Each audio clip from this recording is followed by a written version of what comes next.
I am on a journey to rediscover romance books. I posted a video about 2 weeks ago now where I am just so tired of like the the romance books that are published right now. I feel like they are overdone. They are only focused on one really specific trope. Um, they don't have any substance and they don't have any plot. And once in a while, that's a fine book. That's a fun book. I'm all for the brain rot of no plot books. But as a whole, I feel that the romance genre is heading in that direction, or at least where my recommendations are coming from was heading in that direction. If I kept picking up romance books that I truly hated, there comes a point where I'm the problem, and the books that I'm choosing are the problem. So I sent a plea out to TikTok to give me any sort of recommendations that I needed good romance authors, I needed good romance books because I didn't even have a single 5-star read this entire summer. The last 5-star read that I had was back in June. And I read quite a lot of romance this summer. Now, there was a lot of talk about people have been reading romance as a subgenre, and that's when they've been enjoying it. And I agree to that. I love romance as a subgenre. I love cozy fantasy. I love romantasy. I love when there's a story and a plot and then romance happens in the background. That's not what this is about. I want a good rom-com. I want a good fluffy romance book that I can read in an afternoon, that I can just get lost in and have my little meet cutes over and over again. And we know the formula by now, but I want that and I want it to be good. So, as much as I appreciate everyone talking about just read romance as a subgenre, that is still why it is pretty much my number one genre at this point. But I still want to be able to enjoy the books that got me into reading in the first place, and those are rom-com esque books, just romance, contemporary, lit, whatever you want to call them. I just want the cute, fluffy romance. I have found 2 books that work for me and were so good. And they both just happen to be like 90s rom-com retellings. Now let me get actual dates because I don't know when these rom-coms came out. We have one based on Sleepless in Seattle, which came out in 1993, so that is correct. And then that's correct with my 90s rom-com. The other one is 27 Dresses, which is one of my favorites. This is 2008. Okay, so we're going like late 90s, early 2000s rom-coms. Both of them were incredible. Now, the first one we're going to be talking about, First Time Caller by B.K. Borston. I have since reading this book bought the first 2 of her Lovelight Farms series because I think I found a new favorite author. Haven't read these yet, so I can't solidify that opinion, but I'm pretty sure I'm gonna love these because this was incredible. I'm sorry, I've never seen Sleepless in Seattle before reading this book.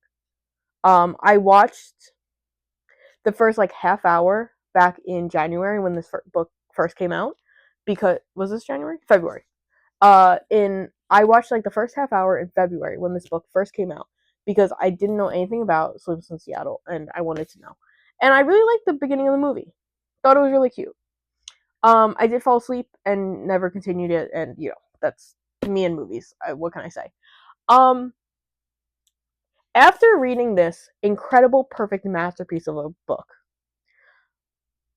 I re-rented Sleepless in Seattle and watched it again, and it is not a good movie.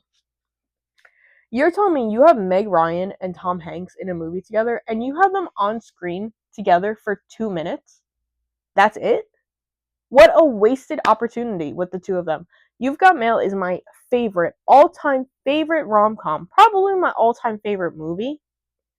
And you're telling me that you have that amazing cast again in a different rom-com? but you're only going to show them for 2 minutes, and the whole time she's pretty much just stalking the guy. Like, I'm sorry, is that not crazy that she actually showed up to his house? She showed up to his house, and we're just okay with this? I don't care that it was made in the 90s. That is weird. No. This, however, this is a bit of a gender swap, Sleep in Seattle-esque. It does have Lucy. Her daughter calls into a radio station hosted by Aiden Valentine, and she talks about how she wants to find love. She wants to find the magic again. Her episode gets completely blown up, viral, goes crazy. So the radio station invites her to be a co-host with Aiden on this Road to Love. Lucy's Road to Love, sponsored by Mr. Tire. And incredible. The chemistry between these two, magnificent. They had no miscommunication. What? I'm sorry. Say that again? No miscommunication trope. It was incredible. I hate miscommunication. Miscommunication happens in real life because people understand things differently based on their prior experiences. Miscommunication in books is just adults not knowing how to talk to each other. Brilliant. I don't even know how to give a review for this book because this to me is like a 6-star book. The vibes, immaculate. It made me so happy. I truly just devoured this book. I have been, if you've been following along on my shorts and my TikTok, I have been crocheting a Stardew Valley cardigan because I'm going to the Stardew Valley concert in 8 days. As of filming this, it's gonna be less by the time I post it. So I truly just listened to this the entire time that I crocheted, to the point where I even cleaned my entire apartment while listening to this book and finished cleaning and just went, but I'm not done with my book. I want to listen to more. I have nothing else to do. Incredible. Aiden and Lucy are perfect. This entire book was perfect. And if Lovelight Farms gives even a smidge of this vibe, I'm gonna devour this whole series. I bought the first 2 just because in case like this is a bit of a flop. I hope it's not. This, incredible. Sleep in Seattle, terrible. First Time Caller, unmatched. Absolutely. Like, best book I read all summer. I will be thinking about this book. I will be rereading this book. It is a series apparently, and a second book is coming out so soon. I will be reading that. I will be devouring it. B.K. Borson, you have my heart. From one book. Truly hard for me to say about a lot of authors, but B.K. Borson, you have made a fan. That's all I have to say. I can't recommend this book enough. The second book, I don't have the physical book. I read it on my Kindle.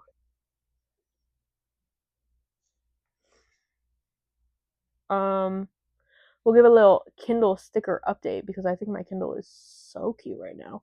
I have my little silly goose. I have my dachshund, my emotional support Kindle Band-Aid, all the vibes. Love it so much. I read this book on my Kindle while I was sick. I don't usually read while I'm sick, but how do I explain this? I can tell that there was an increased interest in this book on Libby because as soon as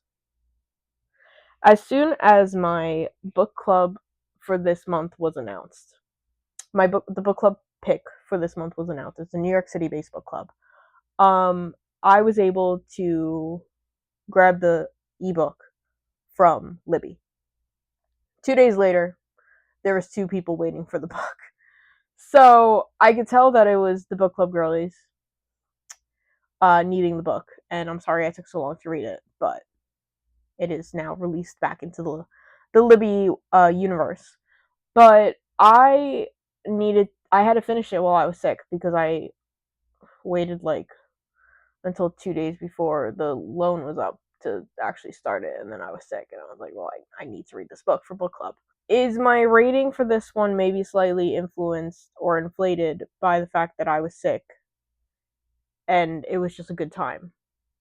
Maybe. As your certified anxiety girly, this book was a beautiful and perfect representation of anxiety.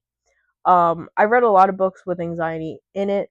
I think there's a very clear distinction between an author knowing what anxiety feels like and not knowing what anxiety feels like.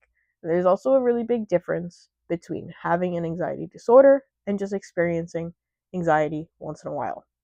Anxiety is a perfectly normal emotion. The disorder pumps it up, makes it a not normal amount of said emotion. So this truly was such a accurate portrayal. I didn't even say what the book was. The book was Up Close and Personal by Anna Hogan. But this book was Up Close and Personal. It is kind of a work romance. It's about now it's based on 27 Dresses, and I absolutely love 27 Dresses. I didn't even realize it was based on 27 Dresses until I was like reading reviews for it. I went into the book absolutely knowing nothing. But it's based on 27 Dresses because it's about a journalist writing an article about our subject. So in 27 Dresses, he is writing an article about the woman who has been a bridesmaid 27 times. And in here, he is writing about this universe's Peloton instructor. So in this universe, Peloton is Haven. They have home bikes, they have the home treadmill, they do weightlifting now. They started with the bikes for the spin classes, and it's about one of their initial trainers is the most popular trainer. Her name is Joe, and he doesn't understand the hype of this. It's just a cult. Like, why do people want? Why are people paying to have this bike in their home and to listen to this woman just this has been who doesn't have any actual certification just shout out motivation to you?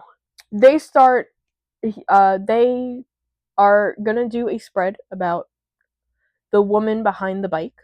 Um and they start getting to know each other, not only in a professional sense, but as friends. It starts developing feelings. I just really love this story. Now, I could tell that I was sick while reading this because normally I would have seen the plot twist like so far ahead. I am pretty good at spotting when things are gonna go amiss, and I completely missed it. But I just take that as I just felt so cozy and just in the moment that I wasn't thinking ahead about what was gonna happen. I was just enjoying my little bubble for the time being, and I just absolutely had such a blast with this book. I am sure that after I have my book club meeting, I'm going to have so many more thoughts about this book because that's what happens every time. We have two romance books that I absolutely loved right back to back. And I think that there might be something to this having it inspired by rom-coms. I mean, I've been saying that I want a romance book that sparks the same reaction in me as watching those 90s early 2000s type romance movies. Now, I don't think there's many books actually inspired by those types of movies, so I do still need to find more romance books that I love, but this is a really positive start to the series. I am so excited to continue and am just so much more motivated right now to read romances and to find the next book that I absolutely love. Thank you so much for watching, and comment down below some more suggestions on romance books that I should try next, because this is going to be a journey, and not everything's going to be a hit, and I will complain about ones that I don't like. I am fully prepared to give my full opinion.